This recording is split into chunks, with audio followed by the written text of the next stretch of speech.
জলপাইগুড়ি জেলা জুড়ে BDO office এবং পৌরসভায় বিক্ষোভ বিজেপির, কিন্তু ফের জলপাইগুড়িতে সদর বিডিও অফিসের গেটের সামনে পুলিশি বাধার মুখে পড়ে বিজেপির মিছিল আটকায় কোতোয়ালি থানার পুলিশ। রাজ্যের শাসক দলের দুর্নীতি, স্বজনপোষণ, কেন্দ্রীয় প্রকল্পগুলি দ্রুত চালুর দাবি সহ 12 দফা দাবিতে বৃহস্পতিবার বিকেলে এক কর্মসূচি গ্রহণ করে বিজেপি। রাজগঞ্জ বিডিও অফিসেও উত্তেজনা ছড়ায়। এখানেও রাজগঞ্জ থানার পুলিশি বাধার মুখে বিজেপি, ধাক্কাধাক্কি হয় বিজেপি কর্মীদের সঙ্গে। এছাড়া Maynaguri BDO office, Malbazar BDO office, Dhupguri পৌরসভায় বিক্ষোভের পাশাপাশি ডেপুটেশনও জমা দেওয়া হয়। সব জায়গাতেই মোতায়েন বিশাল পুলিশ বাহিনী।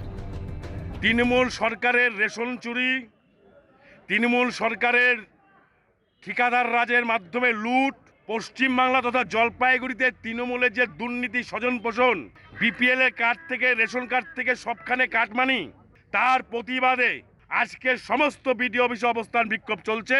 হাজার হাজার ভারতীয় জনতা পার্টি কর্মী, কার্যকর্তা আজকে বিডিও অফিসে সমবেত হয়েছি। পুলিশ, তৃণমূলের সাথে শুধু পুলিশ আছে, জনগণ নেই। আগামী দিন এই ঘুঘুর বাসা, দুর্নীতির বাসা, দুর্নীতি আতুরঘরকে ভাঙবো।